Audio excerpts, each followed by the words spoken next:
सन 1558 उड़ीसा का पुरी इलाका। मुगल सेना जगन्नाथ मंदिर को तोड़ने के इरादे से आगे बढ़ रही थी। घोड़े सरपट दौड़ रहे थे, तलवारें चमक रही थी। लेकिन जैसे ही सेना मुख्य गर्भगृह की ओर बढ़ी, एक अजीब सा तूफान उठा। सूरज की रोशनी अचानक गायब हो गई और चारों ओर अंधकार छा गया। फिर सैनिकों ने देखा कि मंदिर के अंदर से तेज रोशनी आ रही है और रोशनी के साथ एक भयानक और डरावनी चीज उनके पास आ रही है। यह दृश्य इतना भयानक था कि कई सैनिक वहीं पर बेहोश हो गए और जो बच गए वो ऐसे भागे मानो उनके सामने मौत खड़ी हो। अब आप सोचिए कि क्या यह सिर्फ एक ऐतिहासिक घटना थी या फिर सच में भगवान जगन्नाथ ने अपने धाम की रक्षा की। पुरी का जगन्नाथ मंदिर एक ऐसा स्थान जो सिर्फ भक्ति का केंद्र नहीं बल्कि अनगिनत रहस्यों की चुप दुनिया है। क्या आपने कभी सोचा है कि क्यों इस मंदिर का ध्वज हमेशा हवा के विपरीत दिशा में उड़ता है और क्यों मंदिर के ऊपर लगा सुदर्शन चक्र हर दिशा से ऐसा लगता है मानो आपको ही देख रहा हो। यहाँ तक कि प्रसिद्ध किताब भविष्यमालिका में इस मंदिर को लेकर कलयुग की कई भविष्यवाणियां की गई हैं, जो कि सारी की सारी सच हुई है। इनमें सबसे प्रसिद्ध है कोविड-19 यानी कि कोरोना की घटना। इस किताब में लिखा गया था कि जब मंदिर का सबसे पुराना पेड़ गिर जाएगा तब एक भयानक महामारी आएगी, और ये पूरी तरह सच भी हुई। ये सिर्फ एक घटना नहीं, ऐसी और भी कई घटनाएं हैं जो सच हुई है और सारी आपको चौंका देंगी। इस मंदिर के अंदर ऐसे और भी कई अनसुने और खतरनाक रहस्य छुपे हुए हैं जो आपके होश उड़ा देंगे। और सबसे बड़ा रहस्य है ब्रह्मा पदार्थ का, यानी कि श्री कृष्ण का दिल। माना जाता है कि इस मंदिर में श्री कृष्ण का दिल आज भी मौजूद है, जिसे हर 12 साल में पुरानी मूर्ति से निकालकर नई मूर्ति में डाला जाता है। पिछले 800 सालों से इस मंदिर का ध्वज हर रोज बदला जाता है और कहा जाता है कि अगर इसे एक भी दिन न बदला गया तो मंदिर को 18 सालों के लिए बंद करना होगा। और जब अंग्रेज आए तो उन्होंने इस प्रक्रिया को अंधविश्वास बताकर रोकने की कोशिश की, लेकिन फिर उनके साथ जो हुआ वो जानकर आप चौंक जाएंगे। इस मंदिर के मुख्य प्रवेश द्वार में 22 सीढ़ियां हैं जिन्हें पार करना होता है, लेकिन इनमें से तीसरी सीढ़ी पर पैर रखना सख्त मना है। पर आखिर ऐसा क्यों है और क्या होगा यदि आपने तीसरी सीढ़ी पर पैर रख दिया? फिर आती है मंदिर की रसोई, जहां 7 बर्तनों में एक साथ प्रसाद पकता है। पर नीचे की आंच से ऊपर वाला बर्तन पहले कैसे पक जाता है? क्या मंदिर की रसोई विज्ञान के नियमों को भी चुनौती देती है? ऐसे ही और भी न जाने कितने चौंकाने वाले रहस्य। ये सिर्फ एक मंदिर नहीं, ये एक ऐसा तीर्थ है जहां धर्म, विज्ञान, वास्तु और चमत्कार चारों एक साथ खड़े हैं। जहां श्रद्धा सिर्फ पूजा नहीं बल्कि रहस्यों से सामना करने की तैयारी है। तो क्या आप तैयार हैं एक ऐसे सफर के लिए जहां हर अध्याय आपको चौंकाएगा, हर रहस्य आपके विश्वास को चुनौती देगा और हर जवाब एक नए सवाल को जन्म देगा? चलिए चलते हैं जगन्नाथ मंदिर की उस रहस्यमय यात्रा पर, जहां भगवान खुद हर सवाल का उत्तर है। ब्रह्मा पदार्थ का रहस्य, श्री कृष्ण का हृदय। 15 जून 2015 रात को घड़ी में 12 बजते ही पूरे शहर की बिजली काट दी गई। ये कोई साधारण बिजली कटौती नहीं थी। इस बिजली कटौती का कारण था मंदिर के गर्भगृह में चल रही विचित्र घटना। मंदिर के मुख्य पुजारी इस अंधेरी रात में अपनी आंखों पर पट्टी बांधे और हाथ में एक मोटा दस्ताना पहने हुए अपने हाथों पर एक दिव्य पदार्थ लेकर भगवान की मूर्ति की ओर बढ़ रहे थे। ये कुछ और नहीं, श्री कृष्ण का दिल था, जिसे ब्रह्मा पदार्थ भी कहा जाता है। ठीक 12 साल बाद ये प्रक्रिया आज मंदिर में फिर दोहराई जा रही थी, जहां भगवान जगन्नाथ की पुरानी मूर्ति से उनके दिल को निकालकर नई मूर्ति में लगाया जाता है। ये होता है भगवान के शरीर को बदलने का, लेकिन आत्मा को यथावत रखने का अनुष्ठान। माना जाता है कि ये मंदिर दुनिया का एकमात्र मंदिर है जहां भगवान आज भी जीवित रूप में बसते हैं, और जब उनका शरीर पुराना हो जाता है तो ठीक उसी तरह नया शरीर दिया जाता है, जैसे कोई आत्मा नया जन्म लेती है। कहते हैं इस ब्रह्मा तत्व को आज तक किसी ने नहीं देखा, और जिसने भी देखने की कोशिश की वो जिंदा नहीं बचा। नव कलेवर की रात, जब पुरानी मूर्तियों से ब्रह्मा तत्व निकालकर नई मूर्तियों में डाला जाता है, पुरी में कर्फ्यू जैसा माहौल बना दिया जाता है। पूरे शहर की बिजली काट दी जाती है। मंदिर को घोर अंधेरे में बंद कर दिया जाता है। मंदिर के अंदर होते हैं सिर्फ विशुद्ध ब्राह्मण, जिनका खानदान सदियों से यही कार्य करता आया है। उनकी आंखों पर पट्टी बांधी जाती है और हाथों पर मोटे दस्ताने पहनाए जाते हैं, ताकि वे ना देख सके और ना ही महसूस कर सके कि ब्रह्मा पदार्थ क्या है। जब ये प्रक्रिया होती है, तब मंदिर की सुरक्षा सीआरपीएफ के जवान करते हैं और किसी भी व्यक्ति का मंदिर के अंदर जाना सख्त मना होता है। जब 2015 में ये अनुष्ठान हुआ था, तब एक पांडे ने उस ब्रह्मा तत्व को हाथ लगा दिया था, जिसके बाद वह तुरंत ही बेहोश हो गया, और जब आंख खुली तो वे मानसिक रूप से पूरी तरह अस्थिर हो गया था। तो सवाल उठता है, ब्रह्मा तत्व आखिर है क्या? क्या ये कोई दिव्य ऊर्जा है? क्या ये सिर्फ विश्वास है, या सच में कोई ऐसा अविनाशी पदार्थ मौजूद है जो युगों से युगों तक जीवित है? माना जाता है कि यह ब्रह्मा पदार्थ काफी ज्यादा शक्तिशाली है, जिससे लगातार दिव्य ऊर्जा निकलती रहती है और हमेशा हल्का सा कंपन महसूस होता रहता है। प्रसिद्ध इंडियन आर्कियोलॉजिस्ट प्रवीण मोहन के हिसाब से श्री कृष्ण सिर्फ एक इंसान नहीं, बल्कि एक सुप्रीम बीइंग थे। उनके मुताबिक ब्रह्मा पदार्थ, जिसे कृष्ण का दिल भी कहा जाता है, वो असल में एक आर्क रिएक्टर है, यानी कि एक ऐसा डिवाइस जो भयंकर स्तर की ऊर्जा उत्पन्न करता है। उन्होंने ये तक बताया कि क्यों जगन्नाथ की मूर्तियों को लकड़ी से बनाया जाता है। उनके अनुसार लकड़ी बिजली को कंडक्ट नहीं करती, जिस कारण वह ब्रह्मा पदार्थ से निकलने वाली इलेक्ट्रोमैग्नेटिक एनर्जी को रोक लेती है।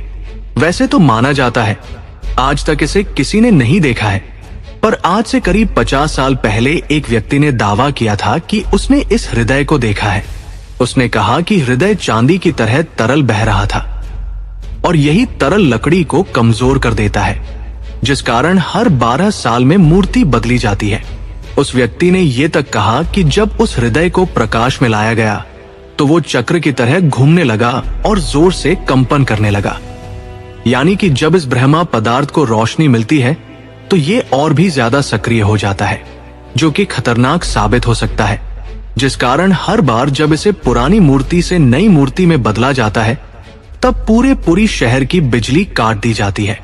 विज्ञान के लिए आज भी ये एक चौंकाने वाला रहस्य है, जिसे कोई समझ नहीं पाया, लेकिन भक्तों के लिए ये उनके श्री कृष्ण है, उनका दिल है, जिस कारण हर दिन लाखों की तादाद में भक्त भगवान जगन्नाथ के दर्शन करने आते हैं। वैसे क्या आपको पता है कि जब श्री कृष्ण की मृत्यु हुई, तब पांडवों ने उनके शरीर को जला दिया था, पर फिर कैसे उनका हृदय बच गया और वह पुरी तक कैसे पहुंचा, और इस भव्य मंदिर की रचना किसने की? आखिर कौन था जिसने बड़ी ही कारीगरी तरीके से भगवान जगन्नाथ की मूर्ति बनाई? तो चलिए जानते हैं अब इस रहस्यमयी और रोचक घटना को। आज से करीब 5000 साल पहले महाभारत युद्ध के पश्चात चारों तरफ केवल लाशें ही पड़ी थी। लाखों पड़े शव और कौरवों के विनाश ने सब कुछ हिला दिया। कौरवों की माता गांधारी ने इस विनाश का कारण श्री कृष्ण को बताया। उनके हिसाब से अगर श्री कृष्ण चाहते तो ये युद्ध होता ही नहीं, पर उन्होंने ऐसा नहीं किया, जिसके कारण क्रोधित होकर गांधारी ने कृष्ण को श्राप दिया। श्राप के कारण यादव वंश समाप्त हो गया और श्री कृष्ण एक पीपल के पेड़ के नीचे विश्राम कर रहे थे। तब एक शिकारी ने उन्हें हिरन समझकर उन पर तीर चला दिया, और जैसे ही तीर श्री कृष्ण के पैरों पर जाकर लगी, उन्होंने इस लोक को छोड़ दिया और मृत्यु को स्वीकार किया। और माना जाता है कि उनकी मृत्यु के साथ ही पूरी द्वारका नगरी पानी में समा गई, जिससे उनका पूरा वंश समाप्त हो गया। माना जाता है कि जब शिकारी ने उन्हें गलती से मारा, तो उसे बहुत पछतावा हुआ और उसने श्री कृष्ण से माफी मांगी, पर श्री कृष्ण ने बताया कि ये मेरे ही कर्मों का फल है। उन्होंने समझाते हुए कहा कि पिछले जन्म में तुम महान वानर राजा बाली थे, जिसे मैंने ही राम अवतार में छल से मार दिया था, और उसी कारण आज तुम मेरे मृत्यु का कारण बने। माना जाता है कि जब श्री कृष्ण की मृत्यु की खबर पांडवों को मिली तो उन्होंने पूरे रीति रिवाज से श्री कृष्ण का अंतिम संस्कार किया और जब उनके शरीर को जलाया गया तो उनका पूरा शरीर पंच तत्वों में विलीन हो गया, परंतु उनका हृदय बच गया और जलने की बजाय और भी अधिक ऊर्जा से धड़कने लगा। इसी हृदय को बाद में ब्रह्मा पदार्थ कहा गया। अर्जुन ने इस हृदय को लकड़ी के मंच पर रखकर नदी में बहा दिया। काफी लंबे समय तक बहने के बाद यह ब्रह्मा पदार्थ उड़ीसा के समुद्र तट पर पहुंचा। उस समय उस तट पर सबरा जनजाति समुदाय के लोग रहा करते थे।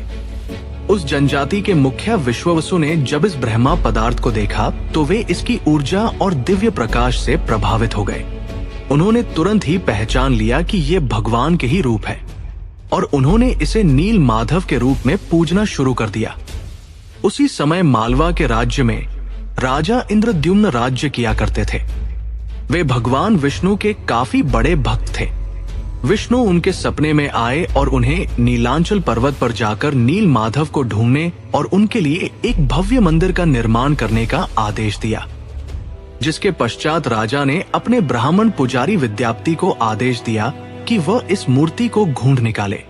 विद्याप्ति कई दिनों तक नीलांचल पर्वत के अलग हिस्सों में इसकी तलाश करते रहे, लेकिन वे असफल रहे। जिसके बाद विद्याप्ति ने चालाकी दिखाई और विश्ववसु की पुत्री ललिता से विवाह कर लिया। अब विद्याप्ति ने ललिता की मदद से विश्ववसु को मनाया और वे उस गुफा की ओर चल पड़े।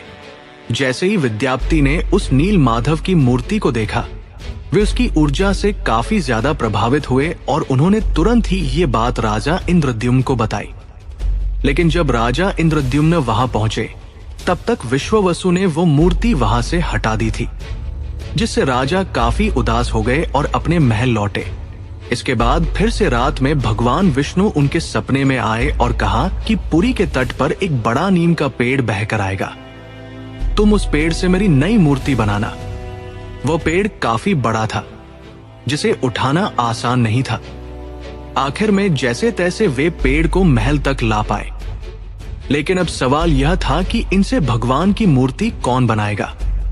बहुत से कारीगरों ने इस पेड़ से मूर्ति बनाने की कोशिश की, लेकिन सब असफल रहे। उन्होंने कहा कि पेड़ इतना ज्यादा मजबूत है कि हमारे छेनी हथौड़ी का उस पर कोई असर नहीं हो रहा। ये सुनकर राजा काफी परेशान हो गए।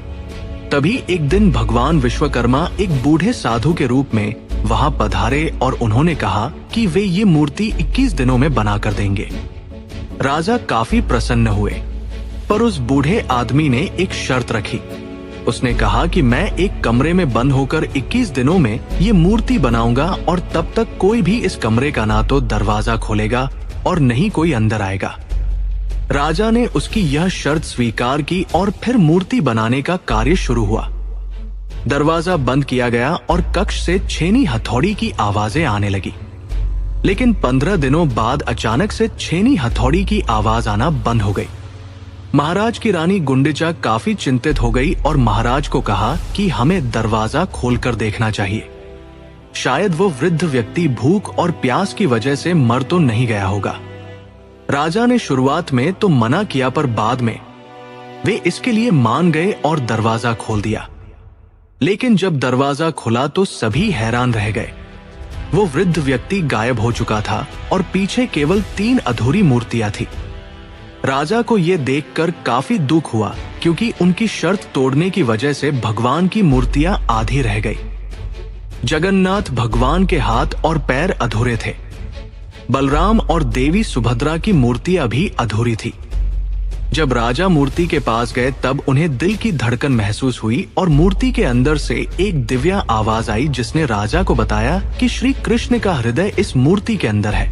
राजा ने इन मूर्तियों को स्थापित किया और आज यही अधूरी मूर्तियां भगवान जगन्नाथ के रूप में पुरी में पूजी जाती हैं। भविष्य मालिका, कलयुग की भविष्यवाणियां।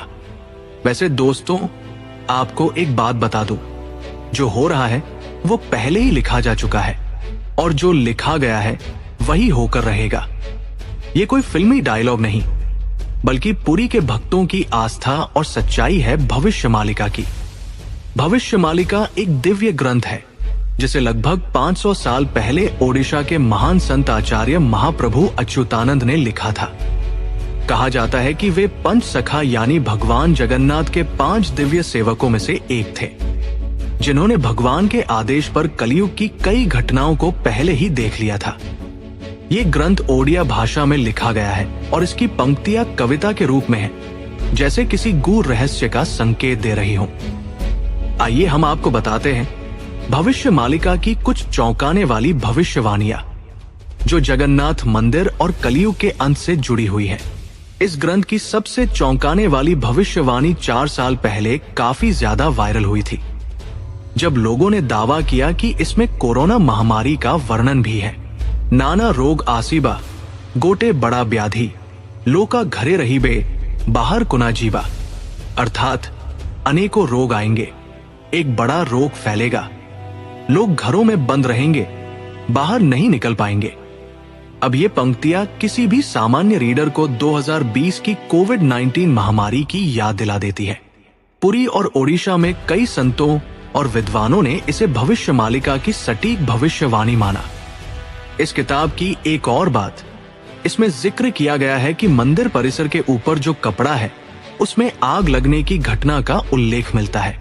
कुछ साल पहले पहली बार त्रिदेव के वस्त्र में आग लगी थी। इस घटना के बाद कलयुग के अंत के बारे में एक बार फिर से बातें होने लगी। कहते हैं कि पाप नाश एकादशी के दिन जगन्नाथ पुरी मंदिर में एक अखंड महादीप जलाया गया था, लेकिन अचानक तेज हवा चली और झंडा उड़कर दीपक के ऊपर चला गया, जिससे मंदिर के झंडे में आग लग गई। ये घटना 19 मार्च 2020 को हुई थी। कहा जाता है कि दूसरे मंदिरों की तरह जगन्नाथ मंदिर के गुंबद पर कभी कोई पक्षी नहीं बैठता और ना ही इस पर कोई प्लेन या हेलीकॉप्टर उड़ता है। भविष्य मालिका के अनुसार जब कलयुग का अंत करीब होगा तो भगवान जगन्नाथ मंदिर का नील चक्र यानी सुदर्शन चक्र तूफान से टेढ़ा हो जाएगा। मई 2019 में समुद्री तूफान फानी के कारण ये विशालकाय चक्र टेढ़ा हो गया था। ऐसे ही और भी कई भविष्यवाणियां हैं जो सच हो चुकी हैं और कई प्रसिद्ध भविष्यवाणियां हैं जो आने वाले समय को लेकर की गई है। 3 रथ यात्राएं एक साथ रुकेंगी, नदियां उल्टी दिशा में बहेंगी, ब्रह्मा तत्व मंदिर से गायब हो जाएगा और फिर में अंत में आएंगे भगवान के आखिरी अवतार कल्कि। अब दोस्तों, आप ही सोचिए कि क्या ये महज संयोग है या सच में आचार्य अच्युतानंद को भविष्यदर्शी शक्तियां प्राप्त थी।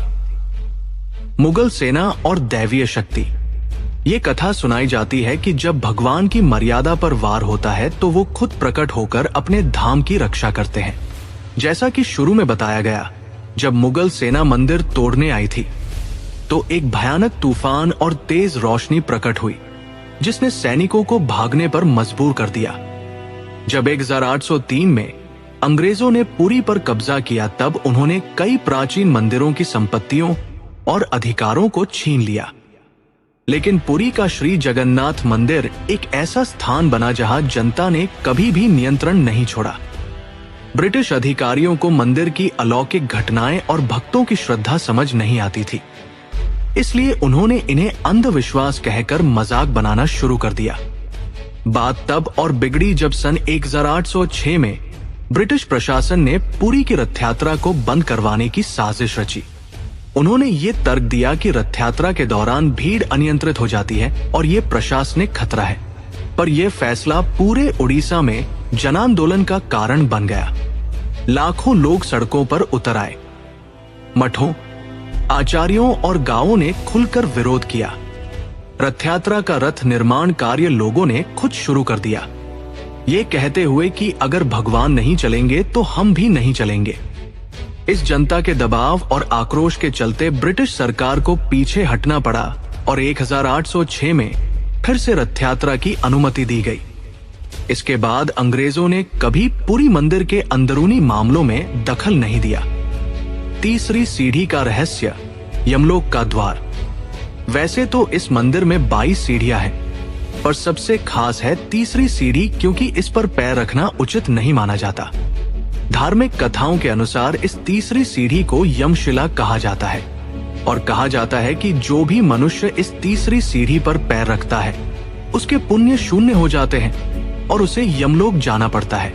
दरअसल एक बार यमराज जी भगवान जगन्नाथ के पास पहुंचे और उनसे कहा कि भगवान, भक्त जैसे ही आपके दर्शन करते हैं उनके सारे पाप मिट जाते हैं, और अगर ऐसा ही चलता रहा तो सभी व्यक्ति जगन्नाथपुरी के दर्शन करके पापों से मुक्त हो जाएंगे, जिससे यमलोक में कोई नहीं आएगा।